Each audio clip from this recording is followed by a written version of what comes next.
Here with you from Wild Wing Cafe in Cool Springs. Our Titan Player Show is ready to roll. Later tonight on the game, we will have Monday Night Football. It's the New England Patriots hosting the Houston Texans, a first-rate Monday night game tonight. So be listening. Should be a lot of fun to see what those two teams do head-to-head. And who knows, maybe even a precursor to a playoff matchup. Here with us, as he is every other Monday, is Titans defensive back Jason McCourty, who I'm sure will be keeping an eye on that Patriots game tonight with his brother Devin playing for the Patriots, as we've been telling you all year long. Jason, thanks a lot for coming out. Oh, I appreciate you guys having me. Jason, we were just talking about the razor's edge of this league in the NFL, where you look back on these two games that you guys have had with the Indianapolis Colts, and you guys are sitting at 4-9 looking for answers. They're sitting at 9-4. But I know as you guys walked off the field yesterday and even a few weeks ago when you played them here, you had to be thinking, boy, that game was right there for us. We're just as good as them. It's so close, winning and losing in this league. Yeah, definitely. And like I was just saying to you, there's certain plays in games that can't happen when you want to win in the NFL. And for whatever reason, late in the game, we end up going a quarterback sneak on 1st and 10. And there was a lot of confusion with the referees, with the chains. It definitely didn't seem like CJ got the first down, but it seems as though they just gave it to him, and we end up running a QB sneak. And it's just hard to win in the NFL. And you look at us in Indianapolis Colts with opposite records, and it seems like at the end of games they're finding ways to win, and for us, we're finding ways to let the game slip away. So it's just small things we got to correct, but the small things are the difference in this league when it comes to winning and losing. And Darren was over at Mike Munchak's press conference. It seemed like one of the things he was throwing out there is it's frustrating, but he is seeing improvement in a lot of individuals in particular. He used Derek Morgan as an example. He thought that he had one of his better games. The pass rush and the defense as a whole, I think, has made some strides here in the last 3 or 4 weeks, even though you haven't gotten the results.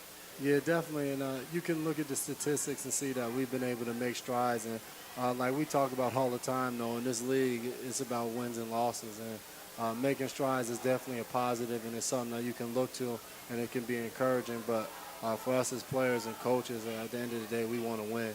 So these last 4 weeks where we've made strides, we haven't been able to make the biggest stride that we need, and that's coming up with more points than our opponents. So all we can do is continue to go to work. This week will be the New York Jets, and we'll be getting ready for them for Monday night.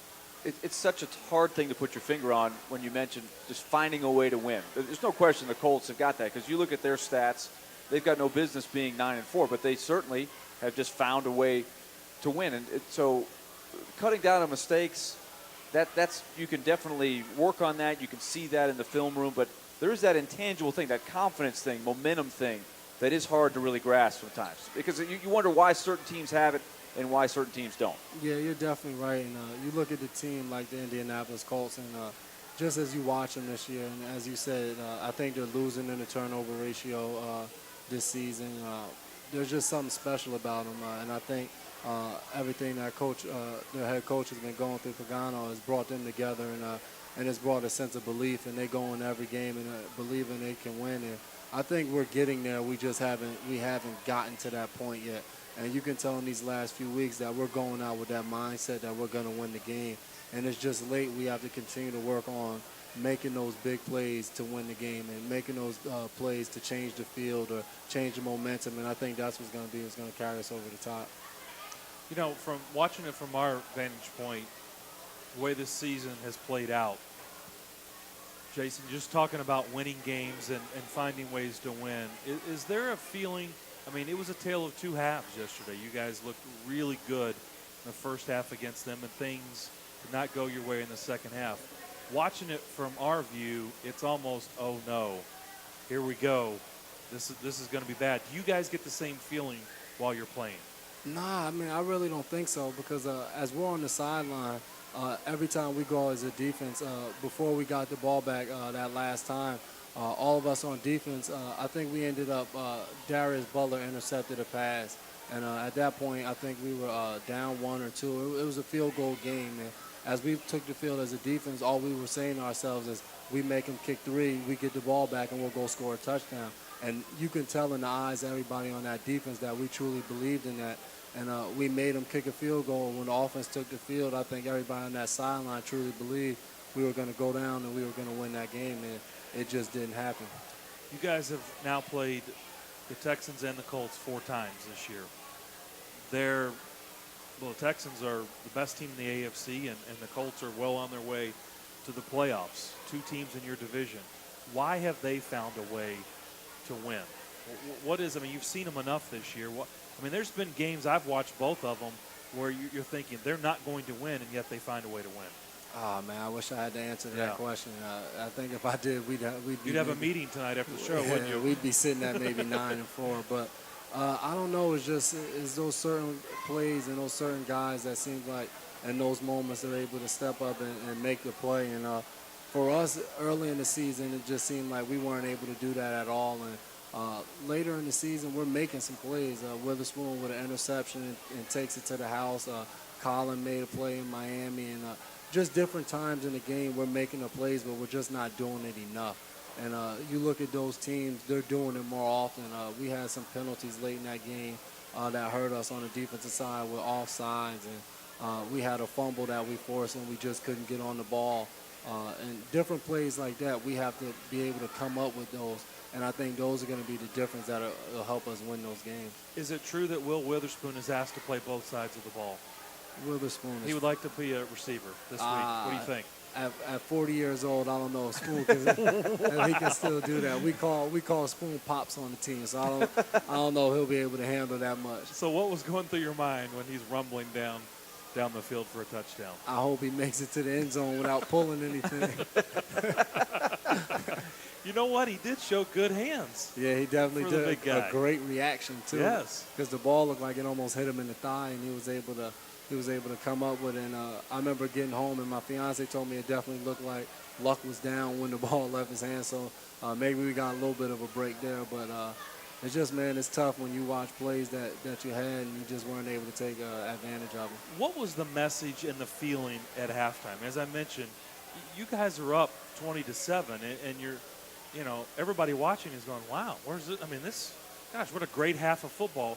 So when you guys go in the locker room, you feel good. What's the message? We all split up half defense and offense. And coming into this game, watching the film from the last time we played them, as a defense, we felt like we can shut down their offense. And we felt like the last time we played them, we held them for, I think it was 6 points throughout that entire game. And they had 2 late drives on us. And we just talked about trying to continue to do what we were doing, continue to get off the field, limit some of the third down conversions they had in the first half. And as a whole, we just wanted to continue to execute. And we were able to do that at times in the second half, and then at times we weren't.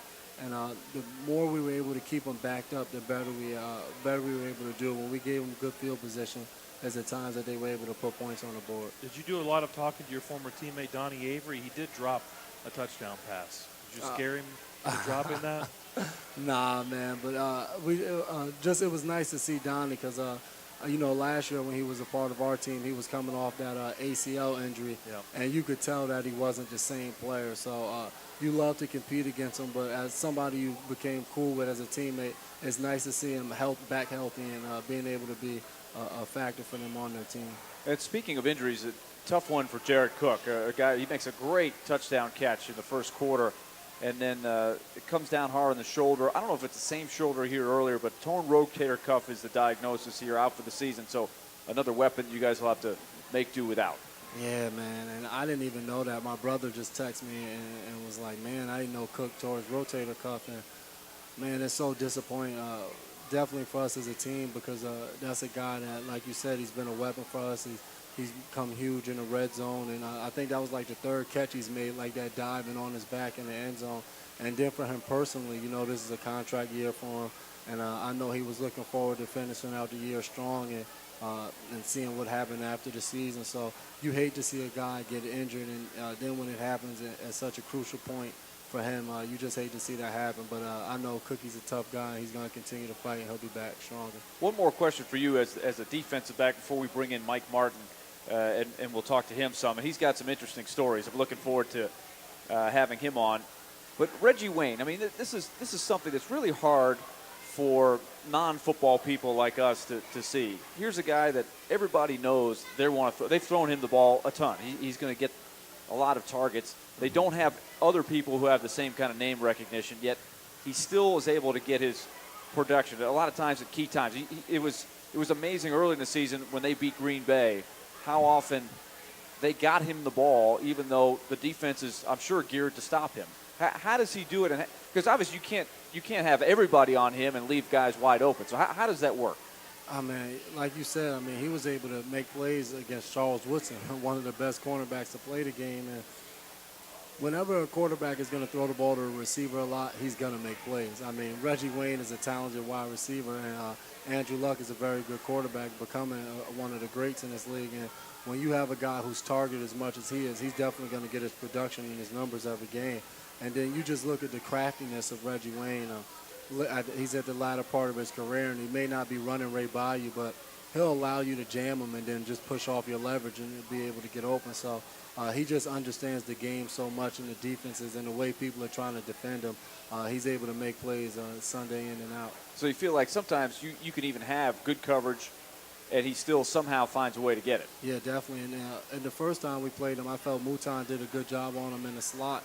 And there were about 2 or 3 catches where he was draped on him, and one of them he pulled in a one-hand catch across the middle. And a receiver as good as that, you just got to contain him. And I think yesterday, we did a good job of limiting him, not allowing the big play, and forcing him to catch the ball underneath.